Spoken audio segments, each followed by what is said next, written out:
itong si CARPIO, daldal ng daldal, wala namang, ano bang gusto mo? Sige ka punta doon sa, do you think China will obey the United Nations? I'll ask you a question. If the United Nations will ask China to surrender because of that award given to us, ibibigay ba ng China yan? Ano ang problema? Can the United Nations compel China? And do you think China will just give it freely because of the United Nations demand? Yan ang hindi ko maintindihan kay CARPIO. He's a dreamer. And besides, yung amo niya, it started the occupation of constructive, how would you call it in the international parlance? The constructive occupation of China happened during the Aquino administration. May isang barko doon, nagpadala tayo. There was a standoff. A standoff, it was maybe going to a violent stage. Alam mo, ang nagpaalis sa atin ang Amerika. Ang usapan, ang Pilipinas mag-retreat, ang China mag-retreat.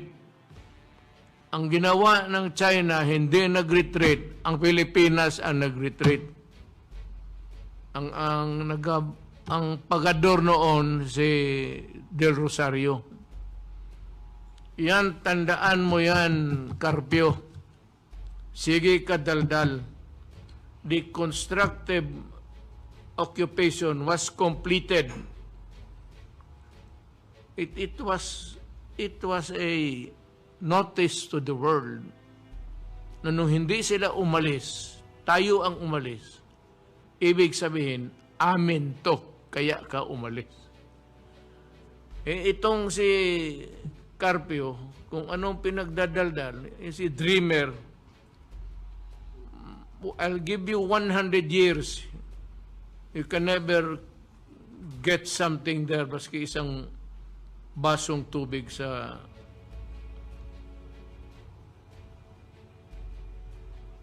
China ngayon. Tapos sige kayo intriga sa Pilipino, sige kayo intriga. Sabi ko nga, ano bang gusto ninyo? Sige, tell me what to do, except yung mga papel-papel ninyo. Walang kakwenta na just to create, well, whatever it is.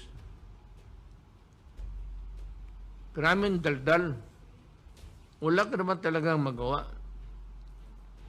I said, the constructive occupation of the West Philippine Sea was completed by the singular act of China not retreating. Yan ano sa international law, gano'n yan.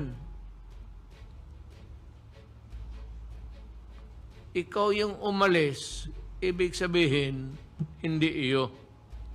At bakit umalis? Itong si Secretary Albert, usap ng Amerikano, takot ng gera. Takot na. Sana hinayaan na lang nila.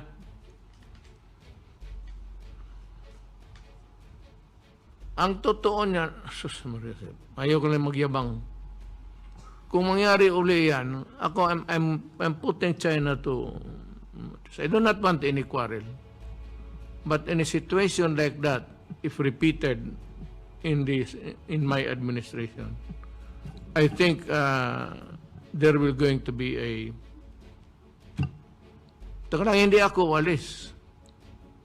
Tsaka kung may barko ako dyan ngayon, yung Coast Guard nandyan, hindi rin ako mag-alis. I will not. Marami, sabi ng Secretary Lorenzana, mga resupply natin, yung mga Coast Guard natin, if they are driven away, I would tell them to stay put. I am addressing myself to the Chinese government. We want to remain friends. We want to share whatever it is. Sinabi ko naman sa inyo sa Chinese government, I'm not so much interested now in fishing. I don't think there's enough fish really to worry about. But when we start to mine, when we start to get whatever it is in the bowels of the China Sea, sa ating oil, dyan na ako. Then but by that time, I will send my ships there. I will send my gray ships there to state a claim. Yan masiguro ninyo. Pag kinuha na yung oil, kung anong mga nickel dyan, precious stones, that would be the time, because that is the time that we should act on it. Hindi ngayon na yung pahabol-habulan lang dyan. Ano ba naman? Habulin yung isang reporter na ano. Ako, totoo yan. Pag mag-umpisa na sila ng drill ng oil dyan, sabihin ko talaga sa China, is that part of our agreement? Because if it is not part of our agreement, I'm going to also to drill my oil there. If you own it, I own it. I do not want to quarrel, but that is how. Noon ko pa sinabi yan. Yung pagkatapos na nag-usap kami ni President Xi Jinping, na sinabi ko na I will get my oil also. Sabi niya, please don't. We just leave it that way. In the meantime, so because nandyan yung mga cabinet members. Anyo, kasi the chief of staff ko pa noon. Dinala ko kayo para may mga living witnesses ako na may ginawa. Pati yung mga military na nagdududa, wala akong ginawa. Minuka ko talaga. Andiyan kayo, dyan, Anyo, dyan, Esperon, si Delvin. Sinabi ko na, one day, I will drill my oil there and mine whatever is ours.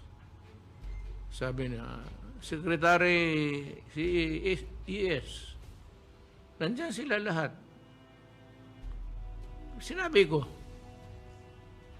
ngayon kung habulan na ng maghabulan lang sila dyan, sige, bigyan ko sila ng 5 Coast Guard. Habul-habulan lang nila dyan, maglaro sila. Kung sino ang mas mabilis. Ngayon, kung pagdating na magdating na yung mga drill ng oil dyan, mahirap na yan.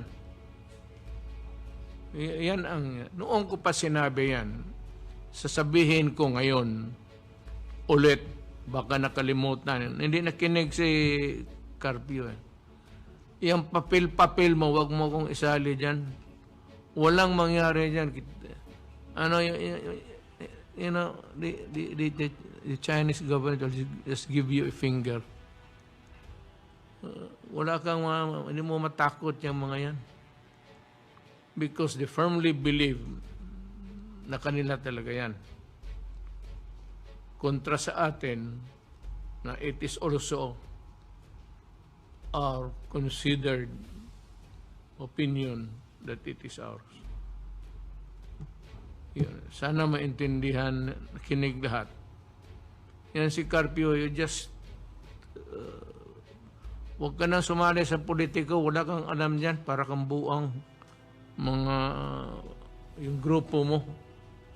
Puro tinta mo pag-eleksyon, ba, malampaso. Wala man kayo ginawa para sa Pilipino. Anong ginawa ninyo? Puro papel. What have you done sa Pilipino? O kami, tignan mo ang airport ng buong Pilipinas, tignan mo yung highway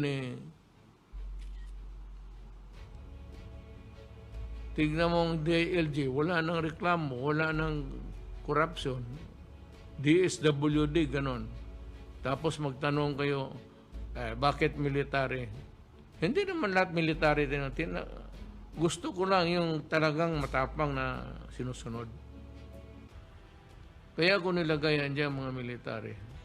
Because I believe, may mga tao na yan, mas civilian man o military, talagang nasusunod kasi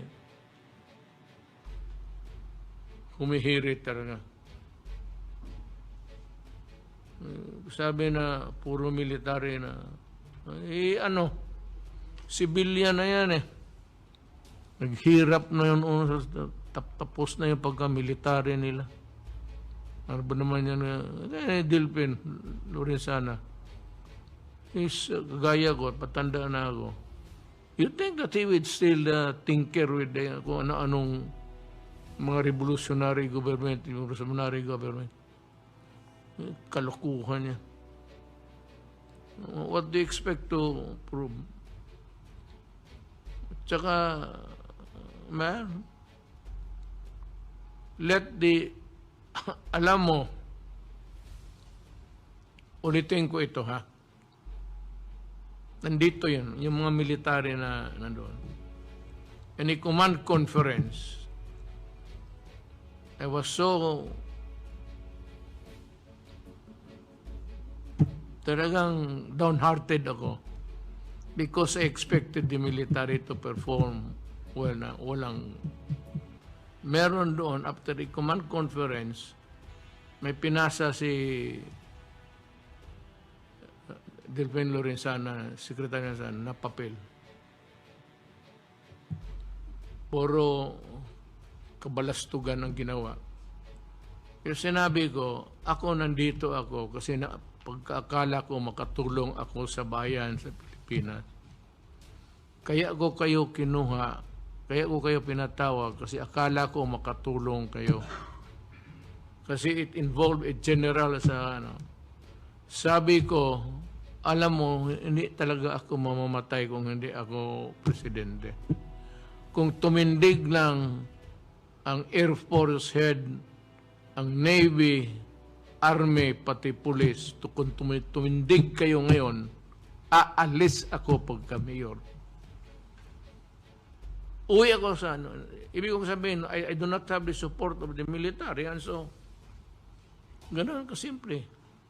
If we cannot work together with just by medicines, then maybe we cannot work together on bigger things. So, what's the point? Sinabi ko talaga sa kanila, I do not work where I am not needed. And then kayo na mag-explain. Explain to the Filipino people bakit gano'n.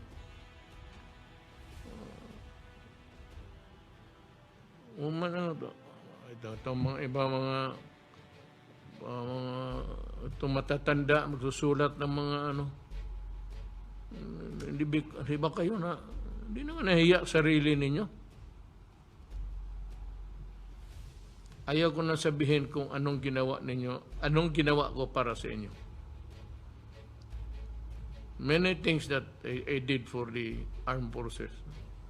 Ayaw ko na lang baka sabihin na hindi ko naman property, hindi ko naman pera. Pero mas mabuti magkaintindihan tayo. Hindi ako anytime. Kalabitin lang ako ni Delphine na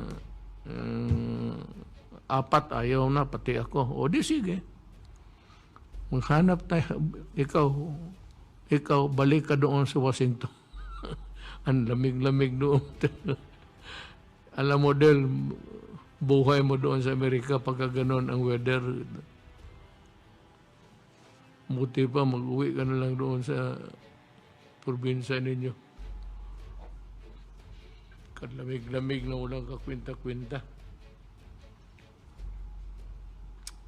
Yan na gusto kong ipaalaala sa CIA. Baka hindi nila nabalitaan yun. Ang Amerikano, you can ask all of them. And I said that I'm going home. If I cannot have the cooperation of the armed forces, then there's no point in working for this government. Wala. Kasi ako, lahat ng ko, military. Kasi kung mag-asa ako sa civilian, patay ang civilian. Kaya always, if I want things done, military talaga yan. If may it's either Anyo or si Role, gawin mo nga to. And it will be done. Walang korupsyon. Hanggang ngayon, wala akong narinig. Kasi kung meron, sabay kaming mag-resign. Totoo lang. So, with that eloquent speech, I called the meeting to and go home.